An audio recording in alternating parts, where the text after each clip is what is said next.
아침에 매일 경제 시작합니다. 저는 이상훈입니다. 평년에 비해서요, 포근한 날씨가 연일 이어지고 있습니다. 나들이 하기에도 좋은 날씨인데요. 다만요, 일부 지역에선 미세먼지가 역시 기승을 부릴 수도 있다고 하니까요. 참고하시기 바랍니다. 오늘 또는 주말에 외출하실 때 미세먼지 한번 챙겨보시기 바랍니다. 자, 일명기사 바로 출발합니다. 오늘도 매일 경제부터 시작합니다. 자, 아래쪽에 있습니다. 초엔저의 수출 한일전 판정패. 그렇습니다. 우리나라 원화도 약세고 엔화도 약세인데요. 엔화는 유독이 더 심하죠. 그런데요, 엔저가 되면요, 수출할 땐 유리해지는 겁니다. 우리에게 또 불리해졌습니다. 그래서 수출 한일전 판정패다. 이런 분석이 나왔는데요. 올해 수출 168억 달러가 증발됐다. 그러니까 우리 건데 다른 곳으로 가버렸다는 겁니다. 자동차 등 경쟁 품목의 직격탄 우리가 맞은 셈이다. 이렇게 분석하고 있습니다. 다음 동아일보 보시죠. 빈살만 40조 원을 풀었다. 다시 열리는 중동 붐. 이렇게 돼 있습니다. 물론요, 이 40조 원 여러 가지 사업인데 확정 계약은 아니지만 MOU, 그러니까 양해각서를 체결한 거죠. 그러니까 어느 정도 진척이 이루어졌다는 겁니다. 금액으로 나오고 있습니다. 자, 20시간 머물다 갔죠, 우리나라. 그리고 윤석열 대통령이 한남동 관저로 초청을 해서 오찬도 하고 회담도 하고 그랬습니다. 자, 빈살만 에너지와 방위산업 그리고 인프라, 특히 이 세 분야에 대해서 관심이 많다고 밝혔습니다. 세 개 분야 한국과 협력 획기적으로 강화하겠다, 이렇게 얘기했습니다. 자, 양국 간은요, 26개 사업 투자 협약을 맺었습니다. 이번엔 경향신문 보시죠. 물가를 못 따라간 소득이다. 서민의 삶은 더 팍팍해졌다. 이렇게 돼 있습니다. 3분기 가구당 월 평균 실질 소득을 따져 보니까요, 2.8% 줄었습니다. 13년 만에 가장 큰 폭으로 줄어든 겁니다. 자, 그러니까 물가는 많이 오르지만 소득은 못 따라가니까 그만큼 실제 쓰는 돈은 줄어들게 된다. 이렇게 되는 겁니다. 지출 가운데 이자 부담은 20%나 늘었다. 이 부분은 정부 당국도 굉장히 좀 주시하고 있는 부분이죠. 마지막으로 한국일보 보시죠. 어제 수능이 있었습니다. 자, 수학은 난해했고 국어는 평이했다. 올해 수능 쉽지 않았다. 예년과 비슷한데요. 조금 더 시간이 좀 필요합니다만 일단 이렇게 평가를 받고 있어요. 자, 입시업계에서는요, 수학이 변별력 좌우할 듯하다. 이렇게 다루고 있습니다. 자, 지금까지 일명기사 짚어봤고요. 오늘도 다양한 분야 뉴스 준비돼 있고요. 그리고 오늘도 네 분 자리하셨는데요. 뉴스의 의미 그리고 그 배경 깊숙하게 짚어주시기에 아침부터 준비하셨습니다. 한 분씩 소개해드리죠. 자, 우선 화면 가장 맨 왼쪽 첫 자리입니다. 박봉권 매일경제 논설위원 자리하고 계시고요. 그 옆에는요, 김관옥 정치연구소 미니 소장 나와 계십니다. 그리고 세 번째 자리에는 김상일 전 민주당 선대위 언론특보 나오셨습니다. 마지막으로 장해찬 청년재단 이사장 자리하고 계십니다. 자, 네 분 안녕하세요. 안녕하십니까? 안녕하세요.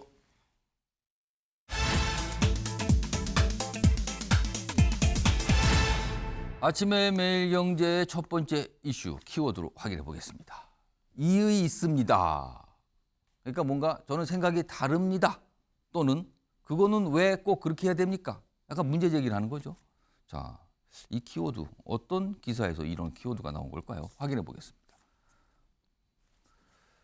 자, 지금 수사 상황이네요. 지금 유동규 씨, 어제도요, 이 검찰에 이제 출석하면서 기자들과 만나서 몇 가지 얘기를 하는데 그걸 다루고 있는 기사입니다. 유동규.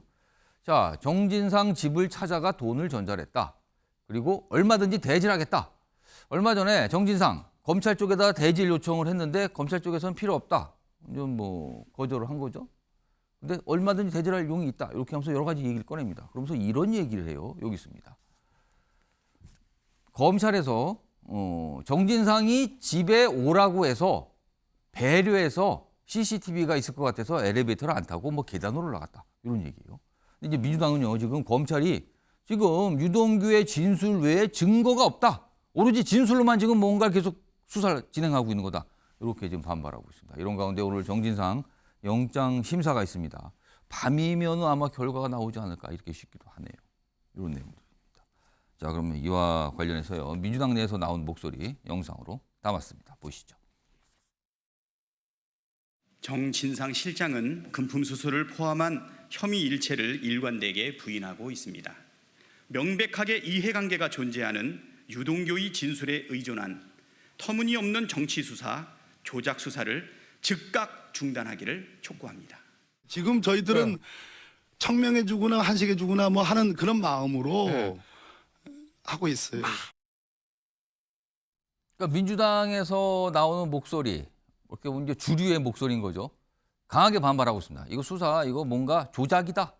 그리고 오로지 진술로만 가면서 짜맞추게 하고 있다. 그리고 당 입장에서는 그대로 물러설 수 없다. 이건 큰 위기다. 뭐 이런 분위기를 계속 얘기를 하고 있는 상황이죠. 다음은요. 유동규 전 성남도시개발공사 기획본부장 어제 뭐 한 얘기 좀 더 자세히 좀 소개해드리죠. 정 실장이 집으로 오라고 해서 갔다. 그리고 제가 그 아파트에 사는 것은 아니니 CCTV가 어디 있는지 잘 모른다. 다음 보겠습니다. 그러니까 돈을 전달하는 그런 상황을 얘기하면서 이런 얘기를 꺼냈죠. 그리고 상식적으로 엘리베이터에는 CCTV가 있다고 생각하니까 배려해서 5층까지 계단으로 올라갔다.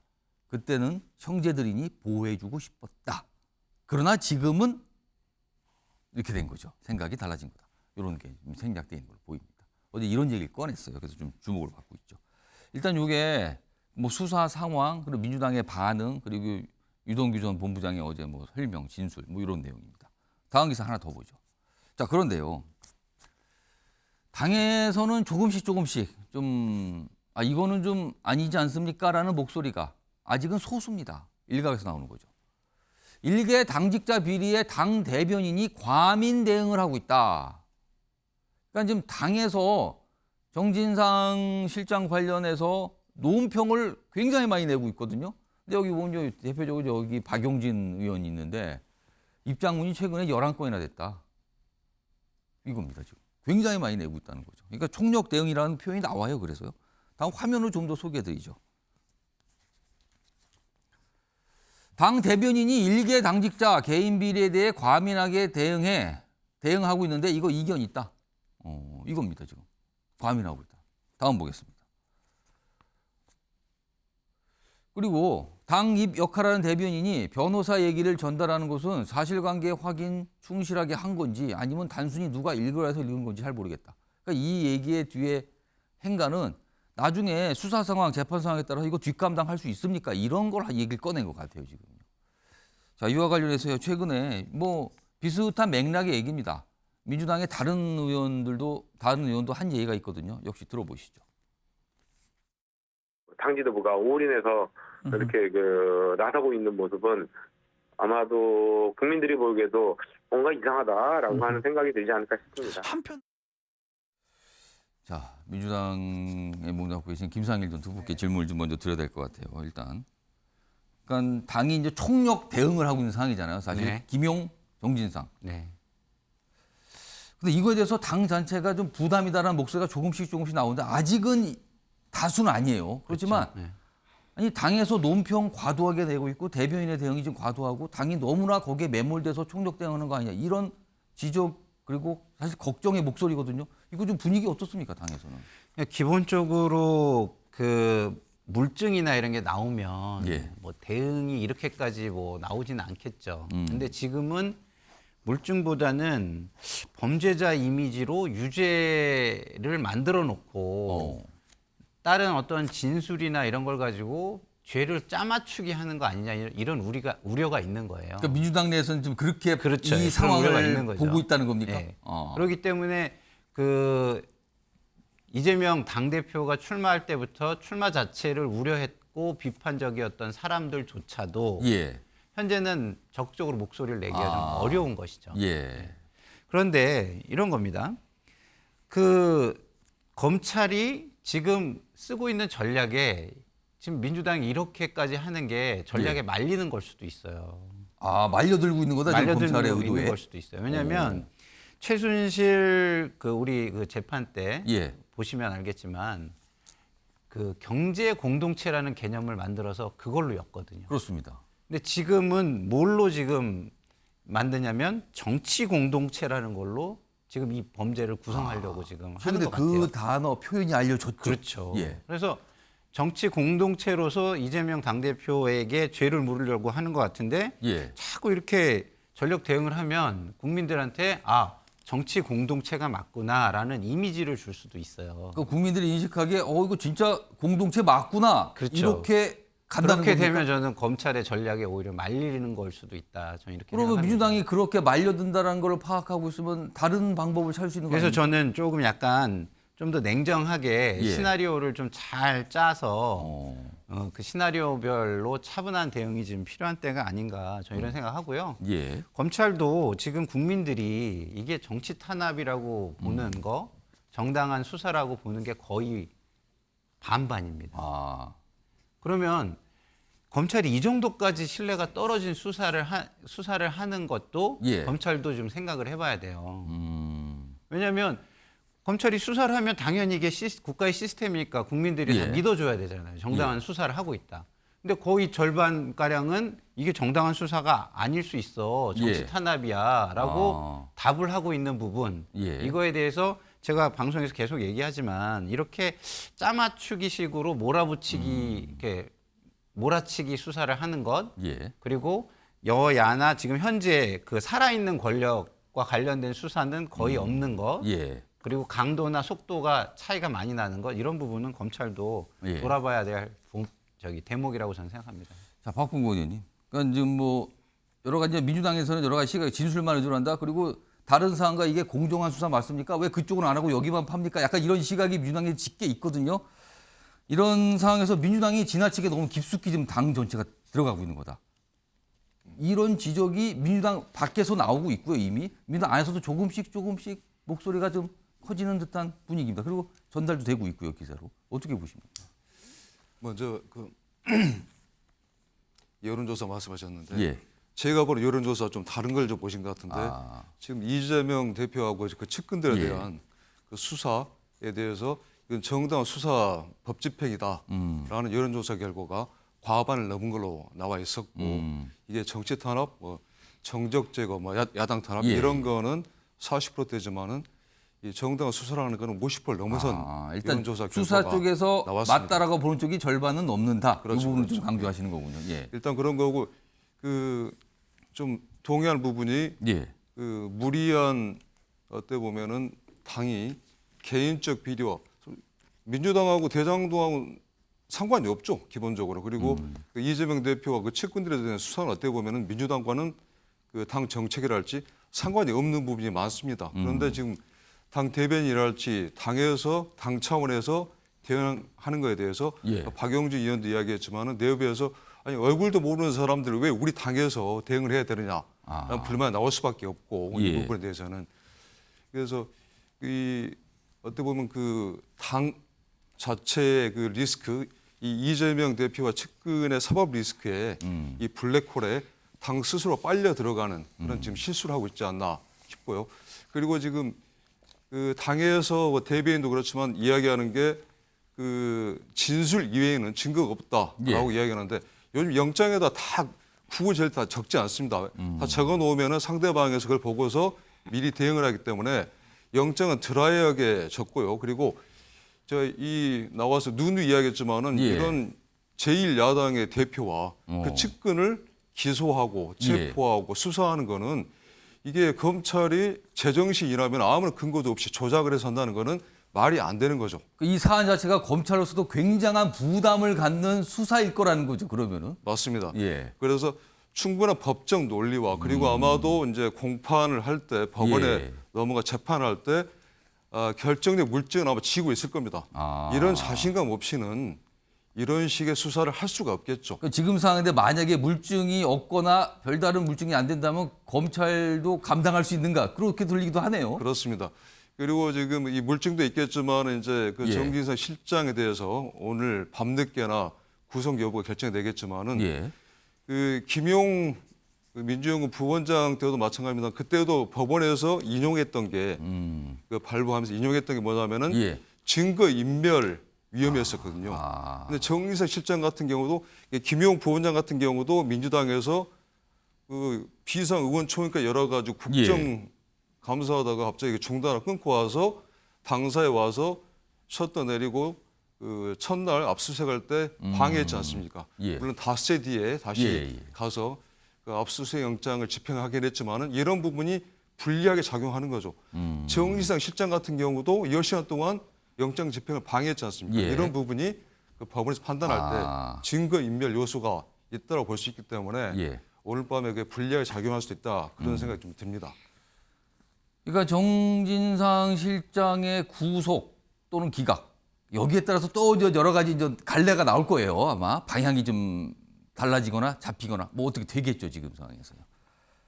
자, 김구라 소장님. 네. 뭐 같은 영장선인데요. 김구라 소장님께서 보시기에는 민주당이 지금처럼 깊숙이 발을 담그면서 총력 대응, 방어를 하는 상황이거든요. 이걸 계속 유지해야 된다. 아니면 유지될 수 있을까?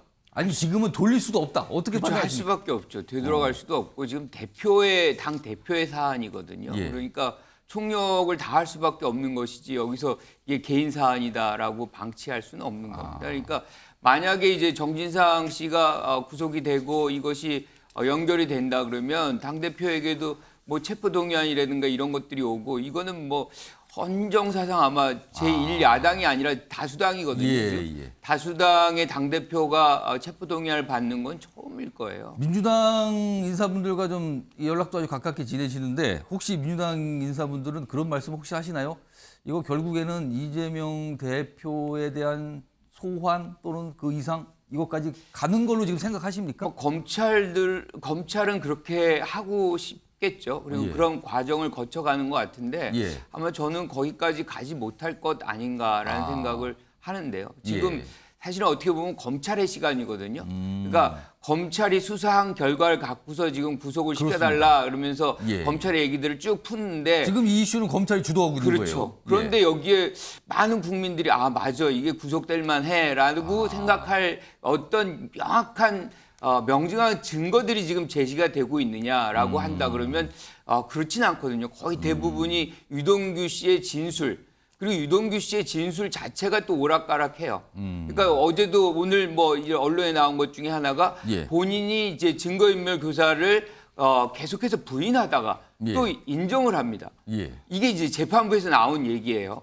그러면 재판부 입장에서는 이렇게 진술만이 나와 있는데 진술 예. 자체가 이렇게 일관성을 결여된다면 이걸 믿고서 어떻게 판단할 수 있느냐는 것이죠. 아마 재판 과정에서 그런 부분까지 다 이제 문제 제기도 있겠죠. 그리고 또 한 가지가 이제 지금 공소장에 나온 것 중에 하나가 정진상 씨가 예컨대 뭐 이재명 대표가 변호사 시절에 사무장이었다. 예. 사무장이었던 적이 없거든요. 그거 지금 아니라고 지금 예, 얘기하고 뭐 있죠. 어디 그 뭐 나무위키인가 뭐 거기 막 주관적으로 적은 거 갖고 이렇게 했다 뭐 그런 얘기도 있어요. 예. 그 정도의 이 뭔가 정확성이 떨어진다 사실관계 하면 자체. 예. 검찰의 공소장이 그걸 갖고서 이 법원이 구속영장을 줄 수 있을까? 그거 외에도 뭐 CCTV가 있느니 뭐 여러 가지. 예. 사실 정진상 씨는 수사 이제 조사 과정에서 예. 나는 그럼 유동규 씨랑 대지를 하고 싶다.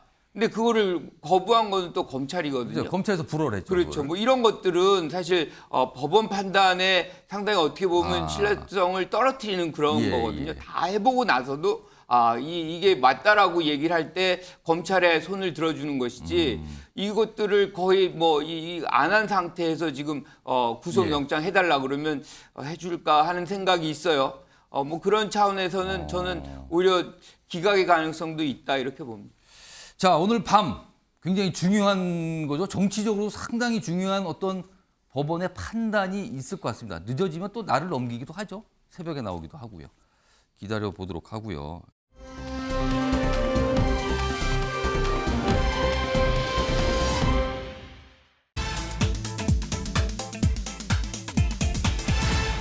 자, 이번 키워드는 대응 보류입니다. 대응을 좀 일단 안 하겠다. 지켜보겠다는 거네요. 자, 어떤 사안일까요? 기사로 보죠. 지금 검찰이 노웅래 민주당 의원 최근에 압수수색했죠? 지금 국회에 있는 사무실을. 그리고 계속 이후에 어떤 내용들이 나오고 있습니다. 그리고 반박도 있었고요. 자, 검찰 5번에 걸쳐서 6천만 원을 수수했다. 지금 이게 뭐 이제 정치자금 뭐 관련된 뭐 혐의 이런 거 받고 있는 거잖아요. 반면에 전 당사자라고 꼽힌 노웅래 의원 결백에 정치 생명 걸겠다. 그러니까 본인은 당당하다. 그런 거 없다. 이렇게 강력 부인을 했죠. 어제. 좀 더 보죠. 영장에 돈 전달 날짜 장소가 특정돼 있다. 그리고 여기 보면 이 사업가 박모 씨 나오죠. 이 박모 씨 이름이 종종 기사에 등장했어요. 앞서서도.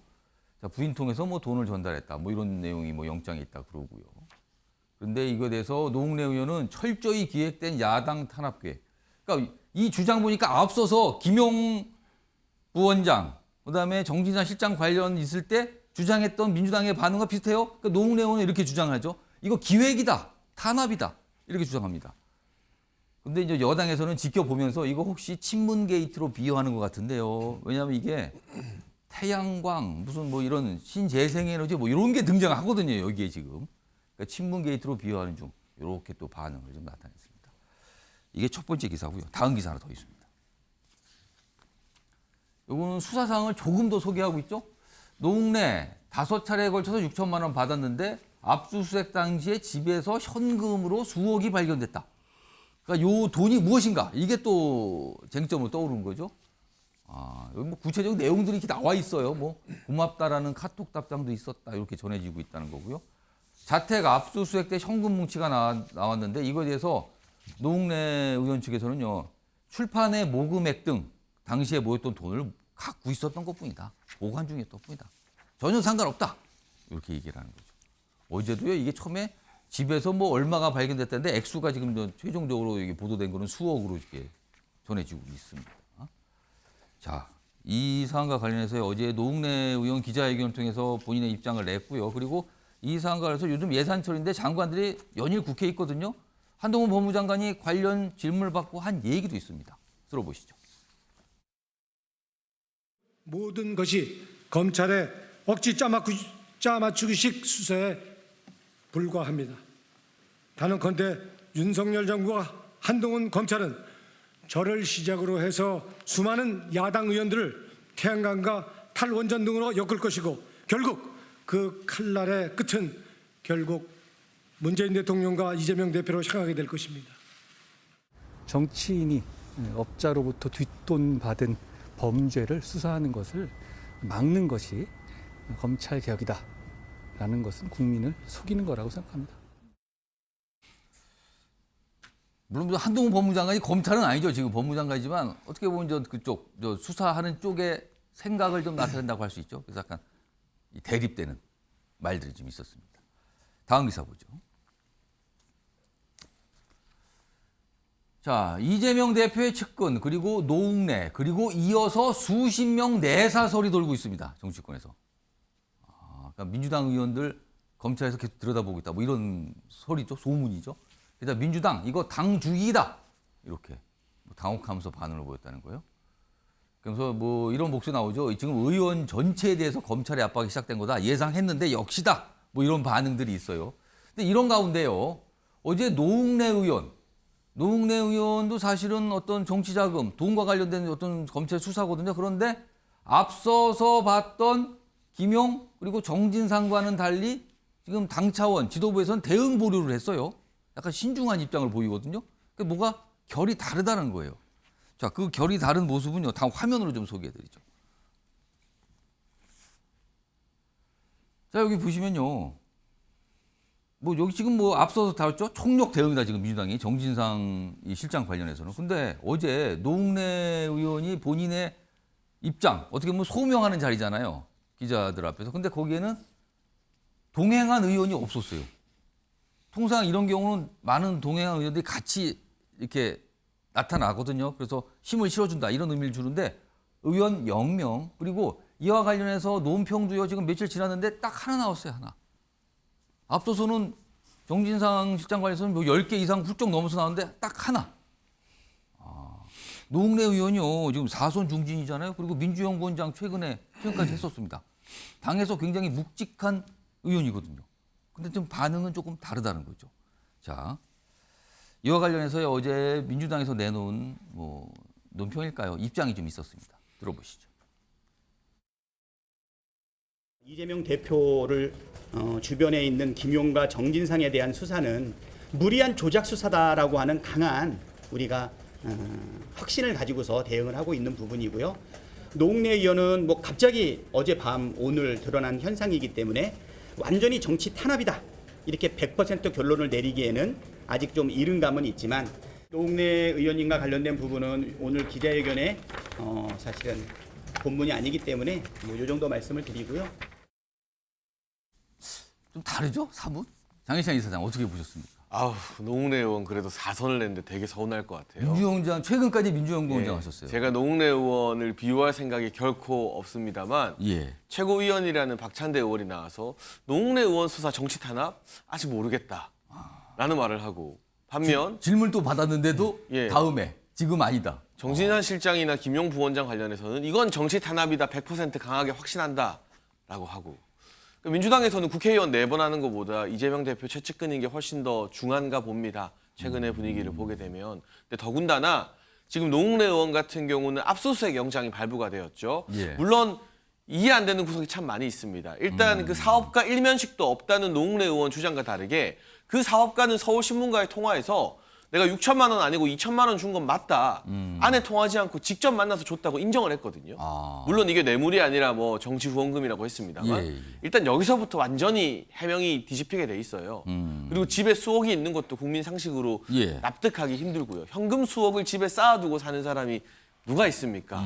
그렇지만 그런 걸 차치하고서라도 예. 노웅래 의원에 대해서는 아직까지 구속영장이 신청 발부되거나 뭐 소환 조사가 있거나 기소가 된 것도 아닙니다. 압수수색만 좀 하나 있었죠. 반면 김용 부원장에 대해서는 체포영장이 발부됐고 구속영장이 발부되었고 기소가 되었고요. 정진상 실장에 대해서도 아마 이 구속영장 심사 결과가 어떻게 나올지 모르지만 예. 적어도 제 주변의 법조인들은 구속영장 발부 가능성을 높게 봅니다. 민주당 당대표의 측근들이 줄줄이 구속되거나 구속 위기를 앞두고 있는 상황에서 거기는 결사항전하는데 예. 4선 의원에 대해서는 압수수색 하나만으로 선을 긋고 조금 거리를 두는 이런 모습 누가 봐도 비정상적이죠. 근데 저는 노웅래 의원을 감싸지 않는 게 비정상이라고 말하는 것이 아니라 예. 노웅래 의원에 대해서 이런 혐의가 드러났을 때 거리 두는 건 지극히 당연한 거예요, 사실. 예. 김용 부원장이나 정진상 실장에 대해서 민주당이 논평을 10개 넘게 되고 결사항전하는 자세로 국회의원 수십 명이 우르르 동원되고 의원총회에서 의원들에게 이거 어떻게 말해야 될지 교육까지 한다는 거. 예. 일개 당대표실 실장을 위해서. 이게 비정상적이다라는 말씀을 드리고 싶습니다. 어제 노웅래 의원 건에 대해서 민주당 지도부가 좀 다르게 대응하는 거 아니냐 이런 기사가 어제 낮부터 좀 계속 이렇게 나왔거든요. 보도가 되고 그 이후에 이제 민주당 쪽 인사의 반응들도 기자들한테 전달됐는데 뭐 이런 얘기가 있더군요. 대응 준비하고 있다. 그리고 잘 지금 차근차근 챙기고 있다. 뭐 이런 설명이 있었습니다. 그러나 아직까지 뚜렷하게 눈에 보이는 건 없어요. 처음에 봤던 서울신문 기사 다시 한번 좀 불러올까요? 여기 있습니다. 그러니까 노웅래 의원이 강력하게 주장을 해요. 여기 보시면 기자회견 내용입니다. 여기 있습니다. 여기 보면 이렇습니다. 요 부분 좀 볼까요? 본인이 억울하다, 본인은 결백하다, 이걸 강조하면 정책에 걸겠다는 얘기까지 하면서 이 얘기를 붙였어요. 여기 보시면 이 부분입니다. 윤석열 정부의 한동훈 검찰은 저를 시작으로 수많은 야당 의원들을 태양광 탈원전 등으로 엮을 것이고 그 칼날의 끝은 문재인 전 대통령과 이재명 대표로 향할 것이다. 이렇게 주장을 합니다. 자, 그런데요. 김상일 네. 전 특보께 조금 약간 뭐랄까요 미묘하다고 한 거는요. 앞서서 김용 부원장 그다음에 정진상 실장 관련해서 이런 비슷한 얘기는 당 차원에서 나왔어요. 당 지도부에서도. 근데 이번에는 노웅래 의원만 이 얘기를 합니다. 당 대변인도 이런 얘기를 꺼내지 않고 오히려 질문을 안 받았어요. 어제는. 뭡니까 이거는? 기본적으로 당 대표는 당의 그 당 대표를 위해서 일하는 시스템이라는 게 존재를 하죠. 예. 당 대변인실도 있는 거고. 그래서 기본적으로 상황을 파악하고 공유하는 게 훨씬 빠를 거라고 저는 생각이 들어요. 예. 근데 이제 노웅래 의원과 관련된 것은 이제 본인에게 이거를 해명을 듣고 물어보고 이제 상황을 파악하고 예. 파악한 상황에 대해서 뭐 공유를 하고 이런 과정들이 있어야 좀 더 자신 있게 방향을 정해서 대응을 할 수 있는 거겠죠. 그래서 근데 아직은 네. 노웅래 의원 관련 정보가 충분하지 않고 판단하기가 어렵다 이 뜻입니까? 그렇죠. 그러면? 아직까지는 그래서 제가 이것이 뭐 좀 많은 차이가 있는 것이다 이렇게 말씀을 드리기에는 시간적으로 좀 이른 단계라고 예. 생각하고요. 그리고 또 일반적으로 봐도 노웅래 의원에 대한 대응과 이재명 당대표 측근들에 대한 대응은 좀 다를 수밖에 없긴 해요. 왜냐하면 측근들의 개인 비리라고 해가지고 이게 만약에 기소가 됐다면 그렇게 대응을 안 하겠죠. 근데 이재명 당대표의 대선 자금이다. 뭐 선거 자금이다 이런 식으로 지금 기소장에 적시가 됐잖아요. 예. 그렇다고 한다면 이거는 이재명 당대표를 향한 거라고 생각하기 때문에 예. 좀 더 그 대응이 당대표를 향한 거를 방어하는 그런 쪽의 대응이 좀 더 나올 수밖에 없는 것이다. 일반적으로도 저는 이렇게 생각을 하고요. 예. 중요한 건 이런 것 같아요. 아까 제가 뭐 살아있는 권력에는 이렇게까지 하지 않는데 예. 야당에만 이렇게 하는 것이 맞느냐. 더더군다나 피의 사실을 흘려가지고 기사들이 먼저 나와서 나쁜 사람을 만들어 놓고 국민의 머릿속에 나쁜 사람이야라는 걸 예. 심어놓고서 나중에 상황을 짜맞추기로 들어가는 이런 수사 방식 이것이 예. 맞느냐. 예. 저는 그런 부분에서 조금 문제가 있다 이런 생각이 들고요. 예. 그러나 그럼에도 불구하고 민주당은 지금 칼자루를 쥐고 있는 쪽이 아니기 때문에 지금 저쪽의 전략을 잘 파악해야 된다. 예. 그래서 지금 이재명 당대표와 관련해서 구체적인 물증이나 이런 거를 찾기가 힘들 거라고 저는 봐요. 예. 그렇기 때문에 정치 공동체라는 개념을 지금 만들어내고 있는 거거든요. 그래서 이 부분을 어떻게 대응할 건지를 당에서 잘 고민해야 된다고 생각합니다. 자, 이거 관련해서 김관학 소장님 그리고 박봉우 의원께도 제가 질문 좀 짧게 드릴게요. 우선 김관학 소장님. 네. 앞서 제가 잠깐 기사 중에 대목 소개해드렸는데 노웅래 의원이 어제 기자회견에서 한 내용, 문재인 뭐 정부까지 나왔어요. 근데 그중에 이제 이게 태양광 등 이른바 이 신재생에너지 관련된 사업과 관련돼서 벌어졌다 이거거든요 지금요.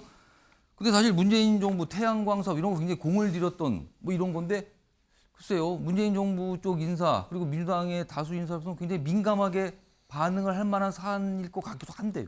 그렇죠. 그런 얘기들이 사실 있어 왔어요. 예. 그래서 검찰이 거기에 집중적으로 수사력을 모아서 예. 지금 야당의 어떤 의원들을 옥죄할 것이다 뭐 이런 얘기들이 있었는데 지금 뭐 노웅래 의원 이런 상황이 되니까 그게 가시화되는 거 아니냐 뭐 이런 얘기가 있는 거죠. 근데 이제 왜 이렇게 다른 차이가 나는 것이냐 예. 대응에 예.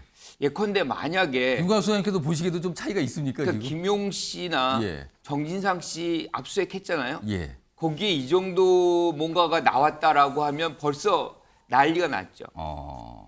그러니까 이 차이가 분명히 있는 것이고 저는 근본적으로 뭐 뇌물을 수수했다 이렇게 지금 우리가 판단해서는 안 된다고 생각을 하는데 예. 일단 기본적으로 지금 김용 씨나 정진상 씨 같은 경우는 대선 기간 내내 그리고 이번에도 정권 6개월 내내 예. 했어요. 근데 물적 증거 하나도 안 나왔잖아요. 어. 그러니까 지금 그 대하는 접근이 다를 수밖에 없는 부분이 있는 것이고요.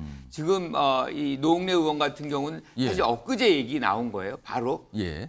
당도 아마 당황스러울 겁니다. 당도 뭐 본인한테 좀 물어봐야지 자세를 정할 거 아닙니까? 예상을 전혀 못했다는 그렇지, 거죠? 전혀 예상을 못하고 이게 본인한테 물어서 어떤 게 사실인지를 확인을 하고 그리고 아마 공동 대응에 나설 수밖에 없다. 만약에 사실이 아닌 것을 지금 검찰이 이런 예. 식으로 한다 그러면 이건 당이 하나가 돼가지고 일종의 이제 공적 정치를 하는 것이기 때문에 예. 아주 뭐 강력하게 대응할 수밖에 없는 것이죠. 그래서 아마 그거를 조사하는 단계 아닌가라는 생각이에요. 그 차이점은. 예. 그래서 그거는 뭐 오늘 내일 사이에 바로 당의 어떤 입장이 결정되지 않을까 생각합니다. 박봉근 의원님, 지금 뭐 이런 내사설에 소문처럼 이렇게 돌았거든요. 근데 이게 만약에 맞다면 이거는 그러니까 정치인 숫자가 달라지는 거예요. 이 수사 대상에. 이거는 더 심각한 거 아닙니까? 만약에 이렇게 간다면? 노영 입장에서는 지금 당 차원에서 대응이 부족하다 생각하니까 이건 나만의 문제가 아니다. 여러분들도 언젠가 검찰 수사를 받을 수 있기 때문에 지금 날 지켜주지 않으면은 여러분도 당한다. 그래서 문재인 전 대통령과 이재명 대표 얘기를 꺼낸 걸까요? 그렇죠. 경고의 의미로 하는 건데 그리고 앞서 말씀하셨던 것과 관련해서 예. 노웅래 의원에 대한 그 당의 대처 다르다. 이거 너무 단순하죠. 너무 심플한 게 뭐냐면은 예. 그 측근 수사와 이재명 본인에 대한 수사는 이재명 당대표에 대한 본인의 검찰 칼날이 향하고 있기 때문에 예. 당연히 총력 대응을 하는 거고 지금 노웅래 의원 같은 경우는 이재명 대표와는 어떻게 엮이지 않은 상관없는 일이지 않습니까? 그래서 관심이 없는 거죠. 관심이 없기 때문에 대응을 하지 않는 것이고 그리고 노웅래 의원이 문 대통령하고 이재명 대표를 끌어들인 거는 다시 말해서 이게 나만의 문제가 아니니까 도와달라고 이야기하는 것이고 그리고 그 탈원전 그리고 태양광 말씀하셨는데 네. 이거를 지금 정치 탄압과 야당 탄압 엮는 것 자체가 말이 안 되는 게 뭐냐면은 지금 태양광 관련해서는 지금 그 감사원 결과랄지 또 정부 예. 지자체 뭐 샘플 조사를 했는데 엄청난 비리와 부패가 그렇죠. 문제점들이 최근에 드러났죠. 알려졌어요. 예. 예. 그리고 어떻게 보면은 이 태양광이랄지 그 원전 월성 1호기 같은 비정상적 경제 예. 조작에서 그 폐쇄한 거랄지 이런 여러 가지 문제가 어떤 정권이 안 바뀌었으면은 덮고 넘어갈 문제인데 정권이 바뀌면서 이런 모든 부패와 비리가 좀 드러나고 있지 않습니까? 그래서 국가가 정상화되는 과정에서 드러나는 불법 행위에 대해서 이걸 봤는데 그러면 쉽게 얘기해서 이 불법이 발견됐는데도 예. 이거를 그냥 넘어가는 거는 그거는 국민에 대한 배신이고 이건 불이죠. 말이 예. 안 되는 거죠. 예. 그래서 탈원전이든 뭐 태양광이든 간에 불법 행위가 있으면 발본 세곤해서 처벌하는 게 검찰의 당연한 역할이지 이걸 가지고 조작이니 정치 탄압이니 이런 식으로 말하는 거에 대해서 국민들 누가 공감하겠습니까? 알겠습니다. 이것도 수사 사항이에요. 일단 진행 중입니다. 그러니까 검찰 쪽에서 나오는 얘기, 그다음에 이제 당사자가 반박하는 내용, 그리고 그 사이에 당도 있는데 당의 어떤 입장, 태도, 뭐 이런 걸 다룬 기사들이 오늘 꽤 있습니다.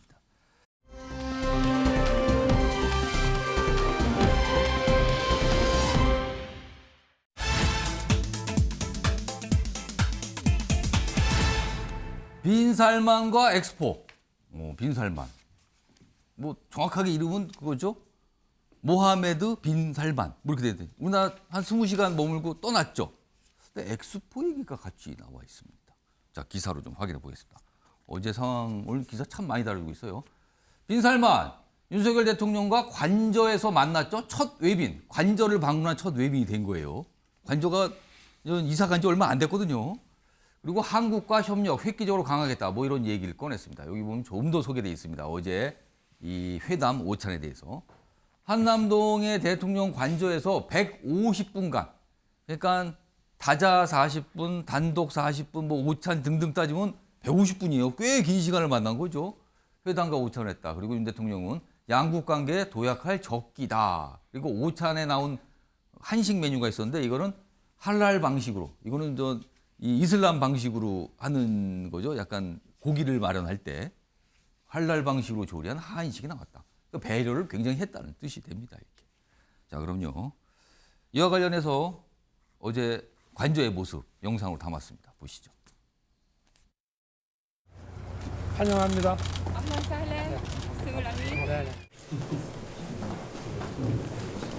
باعتبار ما يتركز عليه بلدينا صديقين من الثقل السياسي والاقتصادي والاقليمي. 사우디 비전 2030을 통해 사우디의 새로운 미래를 열어가고 있는 지금 양국의 관계가 또 새로운 관계로 도약할 적기라고 생각합니다. 자, 이런 모습들이었어요. 근데 좀 뭔가 아쉬운 게 있죠. 막상 빈살만 지금 사우디 공식적으로 사우디 총리거든요. 근데 뭐 발언이 알려진 게 없어요. 무슨 나온 게 뭐 사진도 맞지 않고 영상으로도 이렇게 딱히 발언 나온 게 없습니다. 글쎄요. 뭐 이유가 있었겠죠, 그거는. 자, 기사 좀 더 소개해드리죠.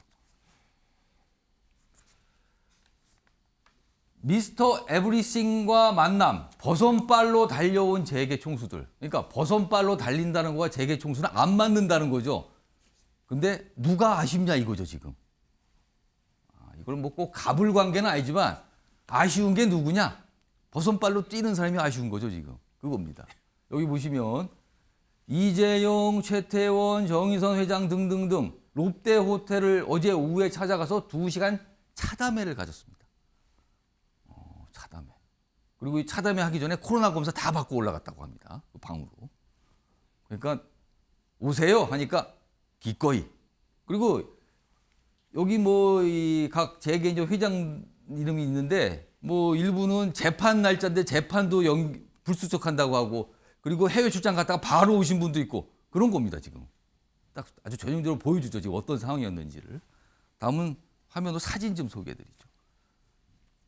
자, 이렇게 만난 겁니다. 물론 옆에 더 있어요. 많은 분들. 한 뭐 10여 명 정도 되셨는데 이렇게 앉아서 차담회를. 차는 안 보이네요. 따로 줬는지 모르겠습니다만 이런 모습이었습니다. 그래서 각각 물어봤다 그러죠. 어떤 사업을 사우디에서 하고 싶으십니까? 뭐 이렇게 다 물어봤다 그래요. 그래서 꽤 긴 시간 얘기를 했다 이렇게 전해지고 있습니다. 아, 이것도 굉장히 인상적인 사진입니다. 여기 보면요. 지금 이게 롯데 호텔이에요. 롯데 호텔 이제 방인데 20시간 머물러 갔거든요. 근데 여기 보세요. 뭐 국긴 의사 지금 뒤에 무슨 초상화입니까? 사진입니까? 쌀만 구강 같거든요. 이런 것까지 걸어놨군요. 잠시 머무른데도. 그러니까 완전히 본인의 집처럼 꾸며놓고 머무른 거네요. 아, 굉장히 인상적입니다. 기사 하나 더 있습니다. 역시 이 기사도 인상적입니다. 호텔 곳곳에 천막 그리고 경호업체 5곳을 고용했다. 미스터 철통보안. 아까 미스터 에브리싱인데 여기 미스터 철통보안 20시간. 뭐 이모저모인데요. 이렇습니다. 전 일정 노출 최소화됐어요. 그리고 제대로 우리 언론이 포착한 게 없어요. 지금요. 방금 보신 영상은 대통령실에서 제공한 영상이에요. 중무장한 병력이 순찰 돌기도 했다. 그리고 그룹 총술도 어제 만났 사진 아까 전해드렸잖아요. 근데 만날 말끝마다 전화라는 표현을 썼답니다. 아, 전화요? 끝에 있습니다.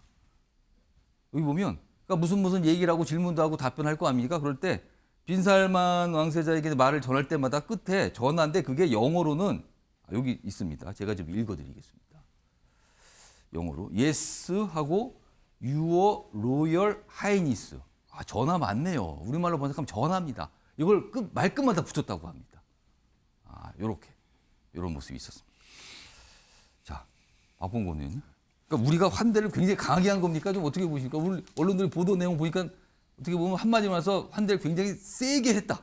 이런 느낌이 좀 드네요. 환대를 세게 했죠. 그리고 우리가 보통 귀한 손님을 맞이하면 집으로 초대해서 예. 식사 대접하는 게 가장 그거는 대단한 융숭한 대접을 호의죠. 하는 거죠. 예. 그렇죠.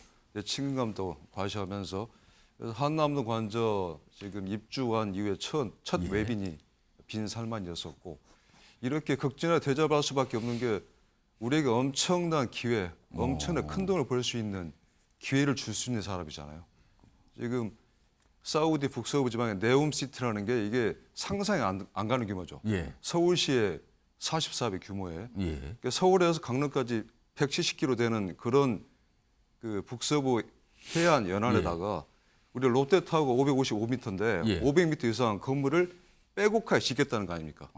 상상이 안 되죠. 가능할지 모르겠어요. 그러니까요. 그게요. 예. 그래서 이 사업 규모 5천억 달러, 670조인데 우리나라 내년 예산 639조 원이니까 더 많네요. 우리 예산보다 더 많은 거죠. 엄청난 사업이고 그리고 여기 와서도 우리 기업인들 만났는데 예. 기업인들 총수를 부르기 쉽지 않지 않습니까? 근데 이 총수를 어제 밤에 연락받고서 전날 연락받으신 분도 있다고 그래요? 바로 만난 거거든요. 말씀하신 기꺼이 가죠. 왜냐하면 엄청난 돈을 벌어주게 할 수 있는 기회를 줄 수 있는 사람이기 때문에 당연히 가서 사업을 따와야 되는 거고 예. 그리고 이 사우디와 우리나라가 지금 협력할 게 많은 게 이 네움시티 미래 도시에 예. 원전을 15기 내지 16기를 집어넣는다는 거 아닙니까? 아. 우리와는 원전 협력을 할 수 있는 우리가 원전 세계 최강국 중에 예. 한 나라 아니겠습니까? 그래서 이미 우리가 UAE에 바카라 원전을 세운 경험도 있고 중동 지역에 세운 거 우리가 처음이에요.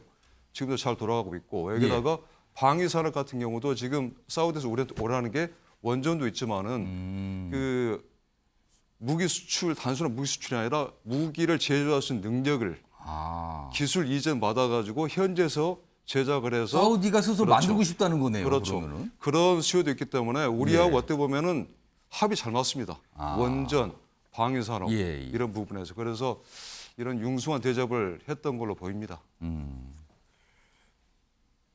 사우디가 거의 뭐 세계 최대 산유국 아닙니까? 기름을 뽑아서 파는 나라. 근데 원전에 그렇게 관심이 많다 그러네요. 굉장히 좀 묘한 상황입니다. 장혜창 이사장. 근데 사실 사우디도 그렇고 빈살만 뭐 각국에 갈 때마다 화제를 일으켜요. 근데 지금 미국하고는 사이 굉장히 나쁘지 않습니까 지금? 원래 사우디는 미국의 전통적 우방국 중 하나로 꼽혔죠. 예. 그런데 이번에 바이든 미국 대통령이 여름이었던가요? 사우디 야심차게 방문했는데 거기서 굴욕을 당하고 왔다라는 게 미국 정가뿐만 아니라 이 전 세계의 예. 화제거리였습니다. 그러니까 이 빈살만 왕세자 같은 경우는 사우디 내에서 이제 왕자의 난을 일으켜서 최초로 형제 승계가 아니라 사실 아버지에서 아들대로 승계를 받게 된 그 주인공이거든요. 사우디는 전통적으로 국왕이 다음 국왕 아들에게 물려주지 않습니다. 형제한테 근데 물려줍니까? 이제까지 전부 다 형제에게 물려줬습니다. 오. 그래서 처음으로 그 아들대로 내려오는 그 주인공이 빈살만 그 왕세자이고 본인이 이걸 쟁취한 거네요, 그러면? 그렇죠. 그렇기 때문에 나이는 젊은 편 85년생입니다만 예. 한국 나이로 38이겠죠. 그러나 이 정치력이라고 할까요? 그리고 사우디 내에서의 어떤 실권이라고 하는 것은 무시할 수 없고 그 세계 최강대국 미국을 상대로도 나름의 어떤 독자적인 영역을 구축하려고 하는 야심가입니다. 그렇기 때문에 한국 방문의 의미가 더더욱 깊은 것이고요. 뭐 네옴시티도 네옴시티입니다만 예. 이 외교적으로 봤을 때도 사실 지난달에는 빈살만 왕세자의 연내 이 내한이 방문이 취소되는 것 아니냐라는 이야기도 무산됐다는 기사까지 조금 나왔었어요. 나왔었거든요. 예. 그래서 뭐 박지원 전 국정원장 같은 경우도 그 부분에 대해서 정부가 이거부터 챙겨야 한다라고 예. 비판하기도 했었는데 다행히 이 내한이 순조롭게 성사가 되었고 굉장히 이 우리 정부 측의 극진한 대접 속에서 또 재계와의 만남도 화기애애하게 잘 이루어졌고요. MOU라는 게 정식 계약은 아닙니다만 빈살만 왕세자가 직접 움직여서 MOU를 했는데 이걸 나중에 사우디에서 깬다? 이 왕가의 명예를 중시하는 전통을 돌이켜봤을 때 쉽지 않을 겁니다. 예. 그렇다면 이 40조 원 규모의 MOU가 그대로 계약으로 이어질 가능성이 상당히 높다고 보여지거든요. 지금 뭐 글로벌 경제 위기에서 예. 여러 어려움이 많은데 우리 정부나 기업들 입장에서는 예. 가뭄의 단비 같은 소식이었을 겁니다. 우리로서는 어쩌거나 저쩌거나 상당히 큰 기회가 온 게 맞습니다, 지금요. 잘 잡으면 더 커질 수도 있고요. 그래서 지금 큰 기대들을 하고 있는 거거든요. 우리 재계에서도 그렇고 정부도 그렇고요. 경제 협력자인 한국과 사우디. 그런데 엑스포 유치는 경쟁자입니다. 아, 이게 부산. 그렇군요. 2030 지금 부산 엑스포 지금 유치하려고 부산도 그렇고요. 정부도 굉장한 공을 들이고 있는데 사우디는 리야드 엑스포입니다, 지금. 경쟁자입니다. 2파전. 아, 이것도 묘해지는데요, 그러면 이게 또. 우리가 사우디한테 받아야 되는 입장인데 이건 엑스포를 가고 경쟁을 한다 그래요. 다음은요. 금요일마다 지역신문 소개해 드리는데 우선 부산 쪽 신문부터 먼저 보겠습니다. 관련 기사가 있습니다. 오늘 부산에요. 제2중동특수 그리고 부산 엑스포 유치 쌍끌이로 간다. 아, 여기는 둘 다 간다로 돼 있어요. 둘 다 간다. 그래서 쭉 앞서서 소개했던 내용이 있어요. 뭐 관저의 첫 손님 환대다. 조총수 만났다. 정부와 기업이 두 마리 토끼 전략. 이거 어떻게 할까 관심이다. 아, 둘 다 가져야 된다는 거네. 역시 부산 지역 언론이니까 이 점에 딱 초점을 두고 있네요. 근데 여기 보실까요? 끝에 이 부분입니다. 이거는요, 뭔가 정부에 지금 질문을 하는 것 같아요. 이거 좀 크게 좀 보겠습니다. 윤석열 대통령이 사우디를 통한 중동 특수와 2030 엑스포 부산 유치라는 두 마리 토끼를 잡기 위해 어떤 전략을 펼쳐 나갈지 온 국민의 시선이 쏠리고 있다. 아, 이거 답 어렵네요, 이거. 자, 요 얘기요. 김건학 소장님, 그다음에 장희찬 이사장, 뭐 부산 쪽에 장희찬 관심 많으시니까 제가 물어볼 텐데, 우선 김건학 소장님. 네. 이거 만만치 않는데요, 그러면은? 경쟁자이자 협력자. 그렇죠. 같이 갈 수 있는가? 이겁니다. 부산의 입장에서는 사실은 2030 엑스포 굉장히 중요하죠. 굉장히 지금 공을 들이고 그렇죠. 있잖아요. 공을 들이는데 예. 사실 리야드가 공을 먼저 들이고 있었거든요. 아. 그러니까 사실은 이 부분을 사우디가 어떻게 보면 이 먼저 포기하거나 뭐 아니면 우리한테 양보하거나 뭐 그럴 가능성은 굉장히 적어요. 먼저 뛰어서 먼저 뭔가를 하고 있었다. 그렇죠. 그러니까 지금 저는 아마 와서 윤 대통령한테 이 얘기도 했을 수도 있어요. 우리가 추진을 하고 회담 있다. 때? 예. 상당한 이제 부담이 될 수밖에 우리는 없죠. 굉장한 부담이잖아요. 이거 그렇죠. 읽어내면은. 뭐 40조 MOU 아까 뭐 장혜찬 평론가 같은 경우는 이걸 거의 다 할 거다라고 얘기를 하지만 사실은 3년 전에도 왔어요 빈살만이. 예. 그때도 8건의 MOU를 했는데 4건만 지금 진행이 되고 확률은 있거든요. 약간 50% 정도 그렇죠. 되네요. 그래서 예. 다다라고 얘기를 할 수는 없지만 어쨌든 가급적 많이 이렇게 많이 하면 좋은 거죠, 이제 우리는. 사업을 진행하는 게 좋겠죠. 그런데 이제 이 부분은 그래서 지금 신문이 얘기하고 있는 것처럼 절묘한 한 수가 좀 필요한 겁니다. 뭐가 있을까요, 이게? 이걸 우리가 두 개 다 가져갈 수가 있는 것이냐, 아니면 하나를 양보하고 조금 더 다른 걸 더 많이 가져갈 수 있느냐, 뭐 여러 가지 방안들을 시나리오별로 좀 짜서 무엇을 양보한다는 말을 하기가 어려운 건데요. 어렵죠. 예. 그래서 국익의 극대화가 뭔지를 이제 파악을 해야 되는 상당한, 어떻게 보면 약간의 딜레마 상황이다라고 봐야 될 것 같습니다. 사실은 빈살만 왕세자가 우리나라를 방문한다, 이게 무산됐다, 그런 얘기가 나오는 보도가 있었는데 그 이유 중에 하나가 이 엑스포 거 때문에 경쟁자니까 신경 써서 그런다, 이렇게까지 보도가 됐었거든요. 이 얘기요, 저 장희찬 이사장, 그다음 김상일 전 두 분께 좀 짧게 제가 한 2분 정도 시간 좀 드릴게요. 장희찬 이사장, 이거 부산도 조금 뭐랄까요, 굉장히 지켜보겠는데요, 이 상황을요? 그런데 이번 빈살만 왕세자와의 만남에서 엑스포 관련 언급은 전혀 나오지 않았다고 합니다. 예. 어찌 보면 당연한 일이겠죠. 그런데 윤석열 정부는 인수위 단계에서부터 부산 엑스포 유치에 진심을 보여왔습니다.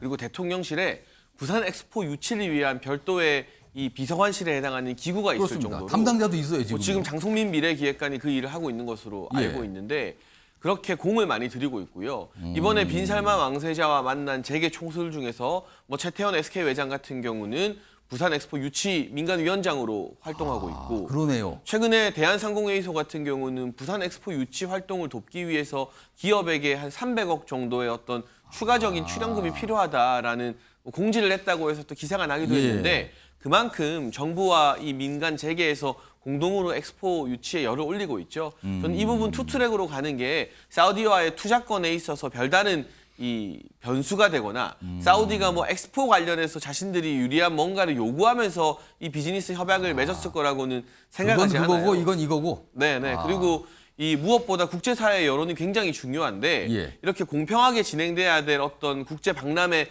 개최 유치 전에 예. 뭐 자국 어떤 투자와 관련된 부분을 연동시키면 이게 혹여라도 알려졌을 때 굉장히 안 좋은 여론이 형성될 수 있기 여론도 때문에 반응이 좋지 않을 수 있다. 오히려 그런 무리수는 두지 않을 것이라고 보고요. 우리가 예. 이 네옴시티 건설이라는 게 뭐 1, 2년 만에 되는 게 아니지 않습니까? 장기적인 프로젝트로 우리 기업과 또 이 국가의 이익을 추진하는 것 당연히 추구해야 되고, 동시에 엑스포 예. 유치에 있어서도 대통령실이 인수위부터 별도 기구를 두고 있지만 예. 조금 더 비중 있는 인사들이 조금 더 의지를 강력하게 보이는 모습을 우리 국민들과 부산 시민들께 보여드린다면 이 투트랙으로 가는 것에 대해서 국민들이 걱정 안 하실 거라고 생각합니다. 예, 김상일 전 두 분. 제가 뭐 많이들 말씀하시니까 짧게 보태면, 이거 우리가 뭐 알아서 눈치를 보거나 사전에 이렇게 그렇죠. 걱정을 그럴 필요 공식적으로 하는 거는 예. 좋은 전략이 전 아니라는 말씀을 좀 드리고요. 아무리 사우디가 러시아와 우크라이나 전쟁 이후에 에너지가 굉장히 중요하기 때문에 예. 위기 상황에서 존재감이 커졌다고 하나, 그리고 경제적 이익을 우리에게 줄 만한 사업들을 많이 가지고 있다고 하나, 예. 사우디가 우리를 선택하는 이유가 있어요. 그렇겠죠. 네, 그 이유가 있기 때문에 너무 여기에 연동해서 그렇습니다. 생각할 필요가 없다. 우리의 어떤 기술력, 예. 어떤 뭐 노하우 일단은 이런 뭐 걸 품질 겁니다. 예. 면에 장점이 있고요. 예. 그다음에 가격 면에 장점이 있고요. 그리고 결정적으로 계약 조건의 장점이 있어요. 그렇기 때문에 뭐 저는 이거를 사전에 우리가 미리 걱정 안 했으면 좋겠다. 최선을 다하는 게 지금 현재로서는 방법이다, 이렇게 생각합니다. 빈살만 왕세자요. 아까 잠깐 패널분께 언급하셨지만 몇 달 뒤였죠? 이 바이든 미국 대통령이 사우디 방문해서 원유 생산 좀 많이 해달라고 요청을 했어요. 근데 그거를요, 단칼에 거절합니다. 그러니까 실리에 굉장히 충실하다는 거죠. 그런 어떤 뭐랄까요, 대립을 무릅써서라도. 그러니까 아마 우리가 실리를 준다, 이런 걸 강조하게 되면 우리가 다 얻어낼 수도 있지 않을까, 뭐 이런 생각도 듭니다. 자, 지금 지역신문 하나 소개드렸는데요. 뭐 마저 소개드리죠. 다른 것도 준비되어 있습니다. 뭐 이번엔 대구로 좀 가보죠. 대구 경북 경제계 특별법 연내 통과는 생존의 문제다. 통합 신공항 관련된 거죠. 그러니까 이게 100년 대계니까 특별법을 마련해서 빨리 추진해야 된다, 이런 걸 대구 지역에서 요구하고 있다, 이렇게 돼 있습니다. 다음은 강원입니다. 속도 붙는 오색 케이블카 1년 앞당기나. 자, 여기 뭐 김민표 지사 얘기인데요. 뭐 연내 환경협의를 요청했다. 총리일 현장 점검. 뭔가 좀 움직임이 빨라졌다, 이런 기대를 좀 나타내고 있습니다. 앞서도 그랬지만 각 지역에서 지금 관심을 두는 분야가 어딘지 보여주고 있군요.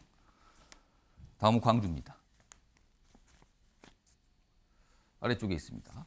소아암 진료 체계 붕괴됐다. 10년 된 의사가 없다. 자, 이 얘기는요. 뭐 서울 지역 중앙에 있는 언론들도 종종 보도한 내용인데 여기 이런 게 나와 있군요. 광주 전남에 소아 혈액종양 전문의가 딱 3명이다. 그리고 강원 경북 세종은 없다. 기피 현상 심각하다. 어떻게 할 거냐? 정원도 못 채운다. 이런 겁니다. 지금.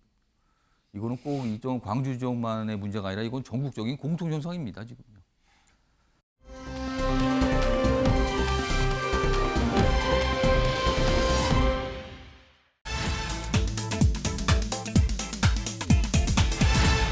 공개 면박입니다. 면박을 줬는데 아주 대놓고 했다는 거죠. 다 지켜보는데. 무슨 소릴까요? 확인해 보겠습니다. 방송 촬영 중인데 캐나다 총리에게 화를 낸 시진핑 중국 국가주석. 캐나다 총리가 지스탱 트리도 총리인데요. G20 정상회의 연회장. 얼마 전에 윤석열 대통령도 참석하고 뭐 그랬거든요. 근데 거기서 트리도 총리를 불러 세웠어요. 일로 와보라고. 그리고선 어제 대화 한 게 있는데 왜 언론에 다 풀었나? 그러면서 이거 어떤 결과 나올지 본다. 협박을 했다는 거예요. 그러자 트리도 총리는 아니 우리는 그쪽하고 달라서 다 얘기합니다. 언론에. 솔직하잖아요. 공개적으로 한다. 응수했다는 거죠. 그러다 시진핑 아랫입술을 깨물기도 했다. 그러니까 굉장히 뭔가 싫은 내용이 알려진 거예요. 그러면은. 근데 이런 평가가 있네요. 외교가에서는 시진핑 주석이 3년임을 하더니 태도가 달라졌다. 여기서 말한 태도는 아시겠죠? 무슨 태도인지요? 그리고 캐나다에서는 아니 지금 우리를 소국 취급하는 겁니까? 그러니까 뭐 면박 주고 뭐 협박하고 그런다 이거죠. 분노다. 이겁니다. 자, 그럼요. 기사로 소개드렸는데 영상이 있습니다. 확인해 보겠습니다. Everything we discuss is then leaked to the paper. That's not appropriate. 而且我们也不是那样进行的。 And that's not how the way the conversation was 如 conducted. 果有诚心，咱们就用一个互相尊重的态度来进行很好的沟通。 If there is 否则这个结果就不好说了。 if there is sincerity on your part, free and open and frank dialogue, and that is what we will continue to have. We will continue to look to work constructively together, but there will be things we will disagree on, and we will have 有些可以建设性，但是创造条件，创造条件。 let's create the conditions first. 好。 이게 아까 뭐 웃는 것처럼이지만 사실은 굉장히 심각한 얘기들을 한 거예요. 김관욱 소장님, 사실 캐나다하고 중국 사이 안 좋지 않습니까 지금요? 그렇죠. 2018년인가요? 그때 이제 미국 요구에 의해서 캐나다가 화해이의 부회장을 체포를 합니다. 그렇네요. 그게 이제 또 다시 중국이 또 캐나다 국적의 사업가와 외교관을 체포하는 이런 상호작용이 있었거든요. 결국 나중에 서로 이렇게 그렇죠. 뭐 풀어주고 이게 다 맞바꾸는 형태가 했는데 됐죠. 예. 그런 앙금이 있었는데 이번에는 이거는 더 심각한 거죠. 정상들 간에 저렇게 공개적인 장면에서 서로에게 면박을 주는 얘기를 하는 경우는 거의 없거든요. 그래서 중국의 어떤 위상 그리고 시진핑의 위상이 달라진 것을 그대로 보여주는 장면이다라고 할 수가 있고요. 한 가지는 이제 전랑 외교라고 있습니다. 전랑. 그러니까 늑대. 이제 전쟁하는 늑대라는 싸우는 늑대죠. 그렇죠. 그게 이제 지금 시진핑의 외교 기조인데 이게 이제 국익이나 뭐 존엄성, 중국의 존엄성이 침해받는다 그럴 때는 언제든지 매우 공격적으로 항의해야 된다. 근데 국가 정상이 직접 저런 얘기를 그렇죠. 꺼내네요. 저런 건 거의 없었죠. 그만큼 이제 3연임이 아니라 사실은 종신 주석이 된 그 위상이 저런 공개 석상에서 저렇게 얘기를 하고 있는 것 아닌가. 이러면 이제 다른 주변 국가들, 한국도 포함해서 중국에 대해서 어떻게 생각하겠어요? 이거 좋겠습니까 이게? 그러니까요. 반응이. 그래서 이 주권 국가의 어떤 정상들끼리는 서로 존중하는 것이 상례인데 이 말 한마디 한 것을 갖고서 저렇게 얘기를 한다 그러면 다름에 중국이 다른 국가들에게 어떻게 할까? 이거는 또 우리가 예상이 가능하게 되는. 지금. 그렇죠. 이게 참 우려스럽습니다. 이걸 보면은요, 캐나다와 중국 사실 언론을 바라보는 시각도 굉장히 많이 다른 거예요. 기본 바탕에는 아마 그런 게 있을 겁니다. 지금 왜 뭐가 보도가 되냐 이걸 갖고 이제 문제 제기를 했거든요. 최선희 북한 외무상 여기도 또 뭐 협박이네요. 여기 뭐 틈만 나면 하죠 협박. 미국이 후회할 도박 엄중 경고한다. 그 직후에 북한 어제 또 탄도미사일 하나 쏘았습니다. 동해상에 8일 만에 무력 시위. 뭐 이런 겁니다, 지금. 협박하고 쏘고. 뭐 반복되고 있죠, 지금. 자, 근데 궁금한 게요. 많은 분들이 그거 궁금하시죠. 북한이 경제 상황이 그다지 좋지 않을 텐데 미사일을 저렇게 쏠 돈은 어디서 구하는 겁니까? 이거 궁금증으로 참 많이 남았어요. 어디서 옵니까? 뭐 이러는데 실마리가 좀 잡혔네요. 다음 기사 있습니다. 북한 해킹 한 번에 8,300억 원을 꿀꺽한답니다. 상반기 미사일 쏜 비용 다 벌었답니다. 여기 보면 게임사 해킹, 가상화폐 탈취. 동남아 국가가 북한 해킹의 표적. 한 번 하면 뭐 엄청나게 가져온답니다. 그리고 그걸로 쓰는 거 아니냐는 거죠, 지금. 의심됩니다. 박봉건 의원님. 굉장히 편한데요, 그러면은? 생각해보면은? 이런 식으로 돈을 구한다고요? 이거 어떻게 보십니까?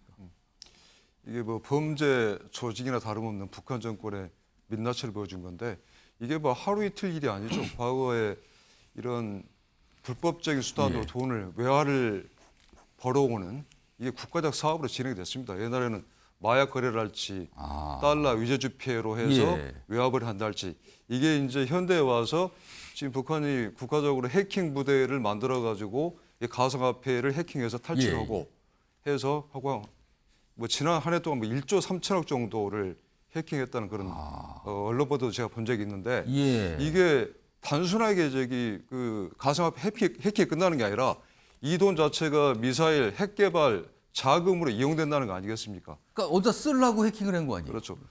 그런 차원에서 우리나라뿐만 아니라 전 세계 평화에 아주 심각한 위협이 되는 거죠. 각국이 이런 해킹을 막기는 쉽지는 않겠지만은 이런 부분에 좀 예의주시해서 해킹을 막을 수 있는 그런 준비를 철저히 해야 될 것 같습니다. 김상일 전 특보님. 네. 이게 단순하지 않을 수 있겠는데요, 이 부분은. 그렇죠. 이게 가상자산이라는 게 굉장히 어렵습니다. 왜냐하면 어느 국가가 한 국가가 통제할 수 있는 부분이 아니거든요. 그렇죠. 이게 글로벌이에요, 글로벌. 그래서 뭐 화폐는 한 국가가 전체적인 권한을 가지고 발권력이라는 걸 가지고 통제를 하거든요. 근데 이거는 그 국제사회가 한꺼번에 제도를 같이 정비하지 않으면 이걸 막을 수가 없어요. 왜냐하면 지금 거래소를 보셔도 공인거래소도 있지만 비공인거래소도 전 세계적으로 엄청나게 많아요. 거기에서 거래를 할 수가 있고요. 그리고 개인적으로는 개인 지갑들을 가지고 있습니다. 그러면 지금 현금이 그 가상화폐로 들어올 때와 가상화폐가 현금화될 때 이 두 부분 빼놓고는 이 흐름을 전혀 파악할 수가 없어요. 이게 우리가 이제 핫 월렛, 콜드 월렛이라고 하는데 핫 월렛은 인터넷에 이렇게 연동돼 있거나 뭐 거래소하고 연동돼 있는 거여서 이 부분은 좀 노력을 하면 조금 그 파악이 가능한데 콜드 월렛이라 그래가지고 개인이 그냥 하드디스크 형태로 가지고 있다가 인터넷에 잠깐 연결해가지고 거래를 하거나 이런 식으로 가지고 있는 것들이 있는데 그러니까 제도권 금융을 거치지 않는 거군요. 전혀 거치지 않습니다. 그리고 이 개인 지갑 간 거래는요. 그 개인 지갑을 아무나 만들 수 있고 아무 데서나 만들 수 있어요. 개인 지갑이 지금 몇 개가 있는지 파악도 안 됩니다. 그리고 이 개인 지갑 간의 거래는 추적도 안 돼요. 그렇기 때문에 지금 이게 국제적으로 같이 공조를 해서 제도를 만들지 않으면 이 부분은 막기가 굉장히 어려운 거예요. 그래서 우리가 지금 EU가 가상자산 법안을 내놓고 지금 앞서가고 있거든요. 그래서 우리 국회도 지금 EU의 그 가상자산 법안을 공부를 하고 있고 이제 곧 나올 미국의 가상자산 관련 시행령이 나오면 그거 해가지고 EU 미국과 공조를 해서 제도를 정비할 지금 계획을 가지고 있죠.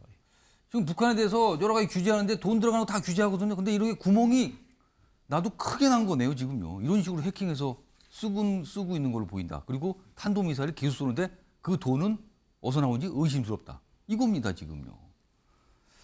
다음은요. 지금 국회 예산심사 처리거든요. 예산 관련 기사 있는데 좀 소개해드리죠. 여야가 경찰국 예산을 줄이고 지역화폐 추가, 타협을 본 거네요. 경찰부 기본경비도 한 1억 정도 삭감하고 대신에 이제 민주당의 관심사안인 지역 상품권 발행 관련해서는 5천억을 늘려주고 이렇게 액수 차이가 좀 많이 나네요. 1억 줄이고 5천억 늘리고 규모가 좀 다르긴 한데 아무튼 뭔가 타협을 하고 있다 이겁니다. 지금 일단 관심사안에 대해서 다음 기사 하나 더 있습니다. 자, 여당 예산 칼질 이거 대선 불복이다. 야당 권력 예산 삭감하는 건데 무슨 소리입니까? 예산 전쟁 8조 조정 예산 금액이 이 정도 추정하는데 요거 듣고 엄청난 대립을 하고 있다는 거죠. 자, 그럼요. 이와 관련해서요. 뭐 여야의 목소리도 있는데요. 확인해 보겠습니다.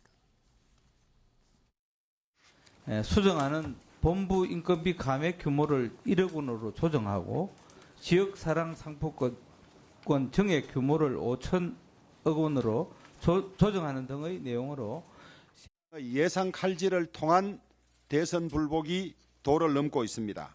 새 정부가 일할 수 있도록 해야 하는데 이제 더 이상 목리 부리지 말고 정부와 여당이 보여준 행태가 목불인견입니다. 예산안을 본격 심사하기도 전에 준 예산안을 운운하며 설쳐대는 정부와 여당이 세상 천지에 어디 있습니까? 예산 얘기하는데 표현들이 험합니다. 뭐 막무가내로 깎습니까? 그러다 이쪽에서는 깎을만 하니까 깎은 겁니다. 이렇게 또 싸우고 있어요. 지금 계속 협상 진행 중입니다. 자, 아침의 매일경제 오늘은 여기서 마무리합니다. 시청해 주신 여러분 고맙습니다.